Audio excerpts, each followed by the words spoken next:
Итак, чтобы высчитать точную необходимую длину спиц для мотор-колеса, для заспицовки вот этот обод, нужно измерить несколько параметров. В первую очередь это диаметр диска по внутренней стороне.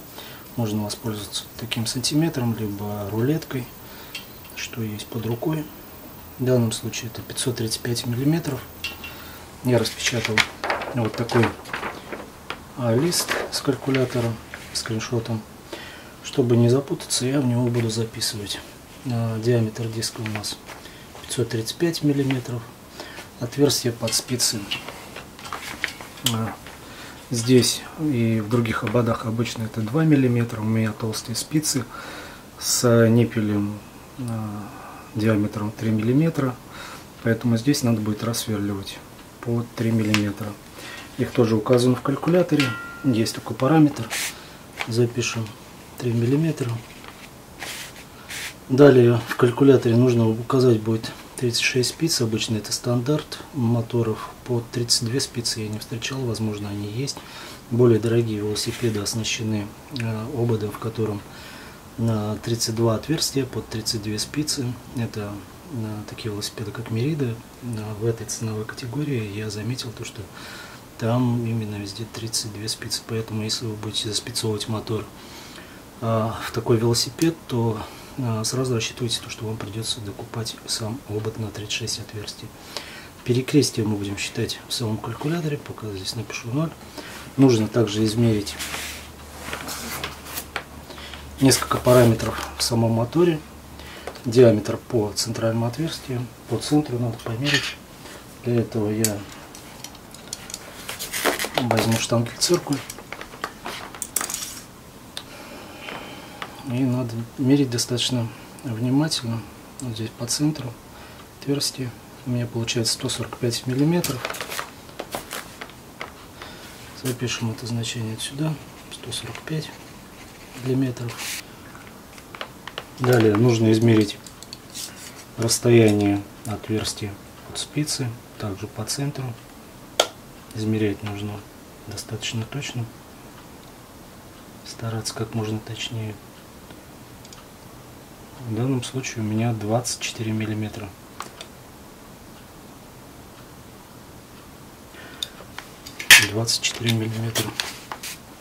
Также далее, сейчас мы подставим мотор. В ободе нужно измерить смещение отверстия. То есть сейчас я сделаю отметочку для более удобного измерения.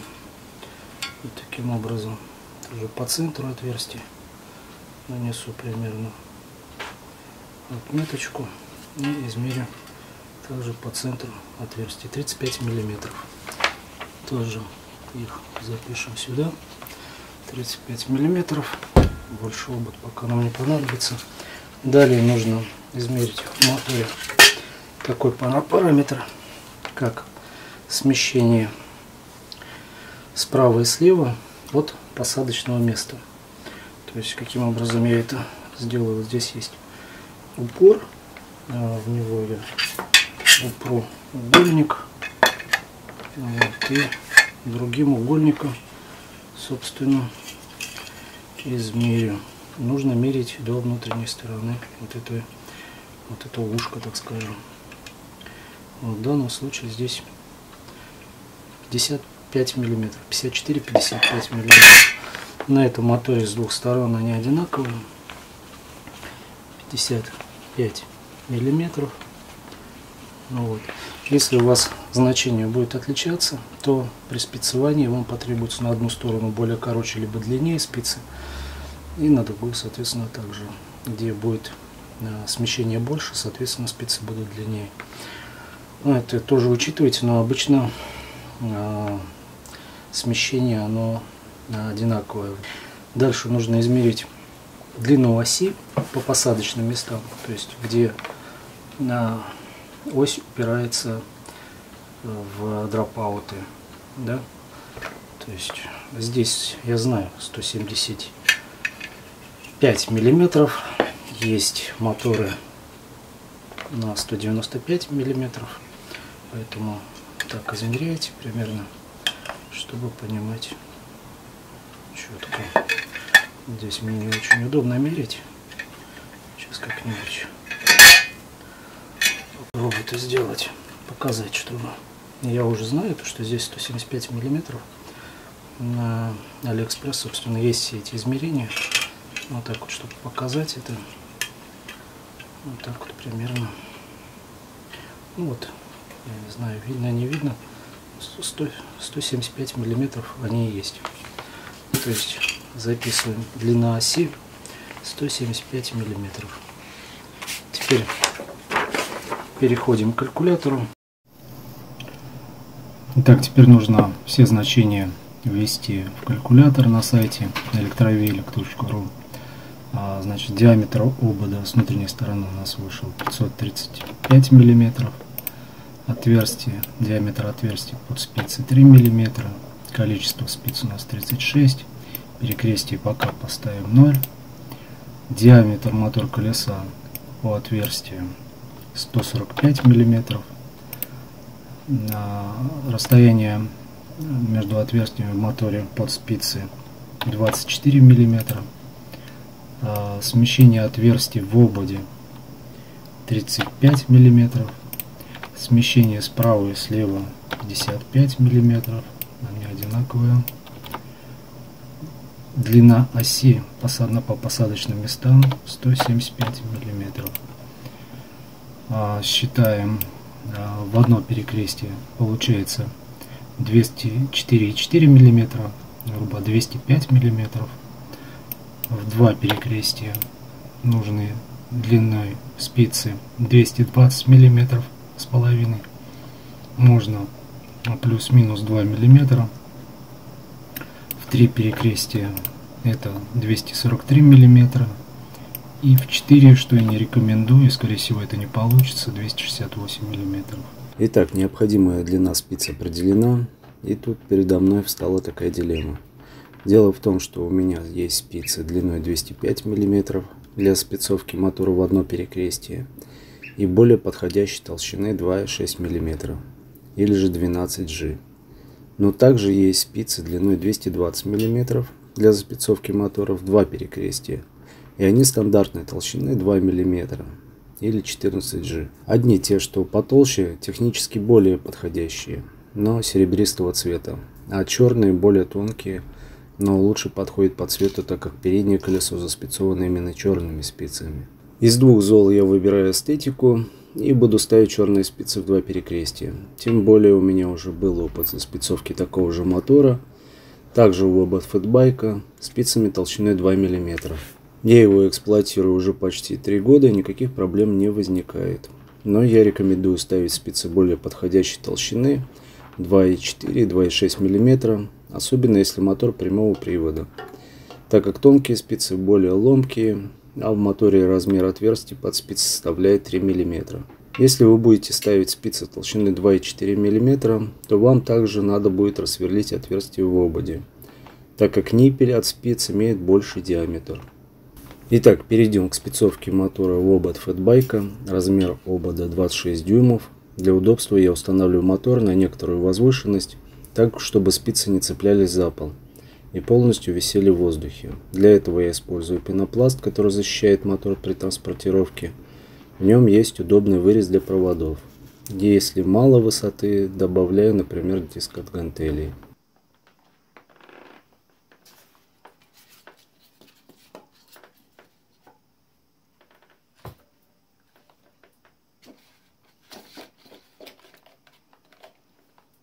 Этап первый. Берем 9 спиц. Первую спицу вставляем в любое отверстие шляпкой спицы вверх, а последующие через одно отверстие также шляпкой вверх.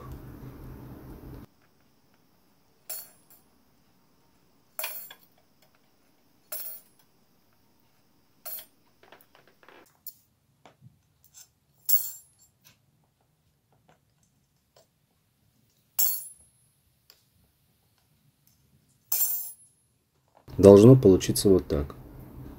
Теперь берем обод, находим отверстие под штуцер камеры и любую спицу, которая продета в моторе, вставляем в отверстие в ободе левее от отверстия под штуцер камеры и наживляем ниппель спицы на 2-3 оборота. Вторую спицу вставляем через одно отверстие в ближней к вам кромке обода. Все последующие спицы вставляем через одно отверстие.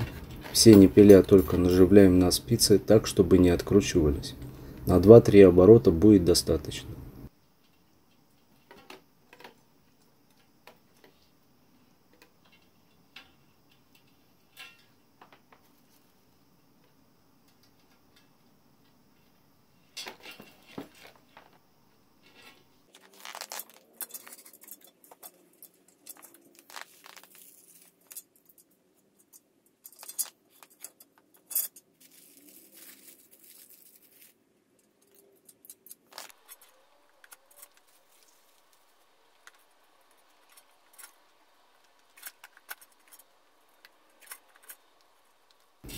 Должно получиться вот так.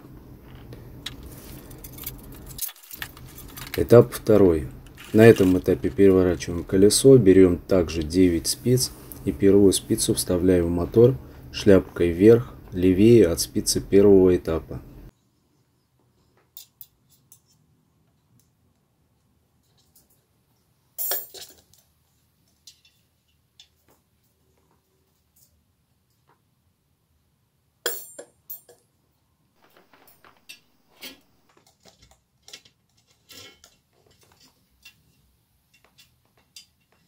Все последующие спицы вставляем в обод через одно отверстие в ближней к вам кромке обода.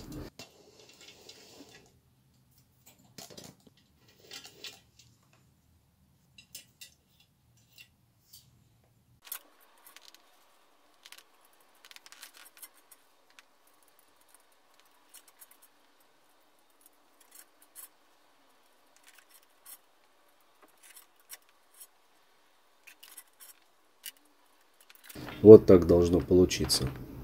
Этап третий.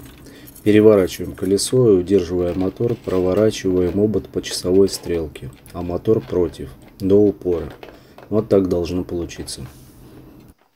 Снова берем 9 спиц и первую спицу вставляем в любое свободное отверстие под спицы в моторе, только шляпкой вниз. То есть просовываем спицу снизу. Вот так. Теперь наклоняем спицу влево. Над первой спицей ближнего к вам ряда спица проходит сверху, а под вторую ее нужно просунуть. При этом можно немного изгибать спицы.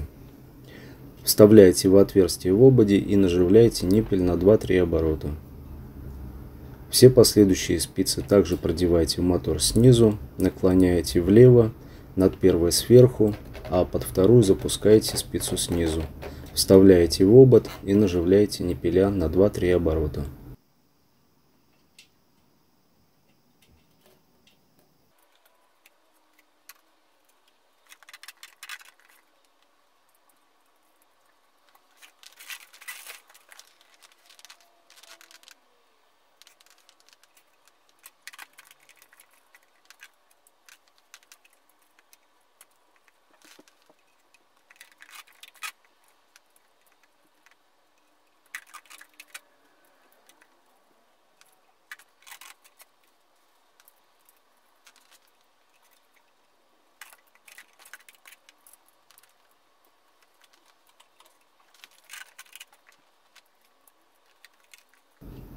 Вот так должно получиться.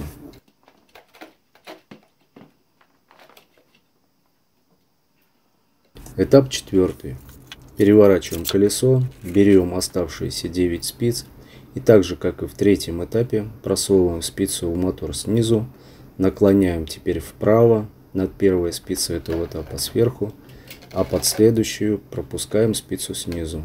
Вставляем в обод и наживляем ниппель на 2-3 оборота. Таким образом устанавливаем все спицы этого этапа.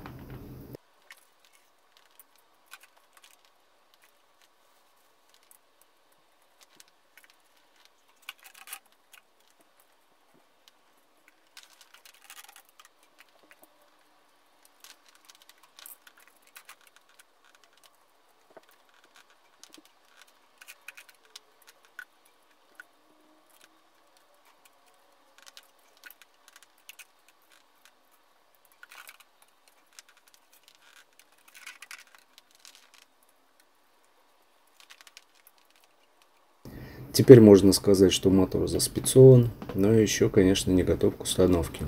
Все спицы нужно подтянуть, а обод отбалансировать.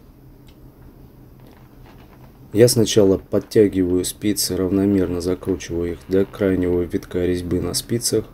Далее равномерно протягиваю все спицы до определенной натяжки. Тут я ориентируюсь, например, на переднее колесо, которое заспицовано с завода.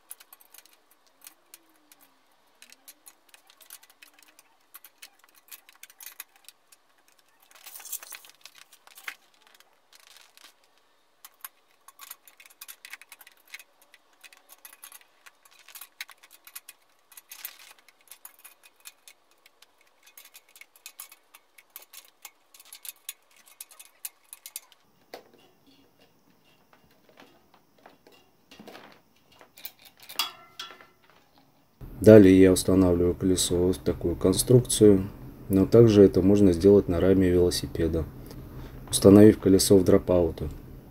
И постепенно выравниваю обод путем подтяжки или ослабления спиц с той или иной стороны. Обычно справляюсь за 20-30 минут.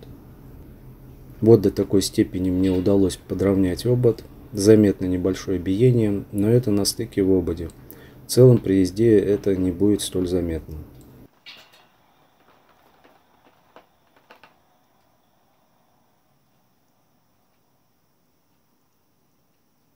Теперь можно надеть защитную ободную ленту.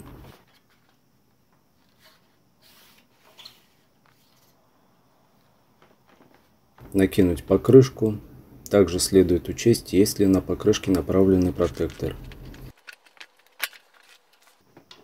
Вставить камеру, забортовать и накачать колесо.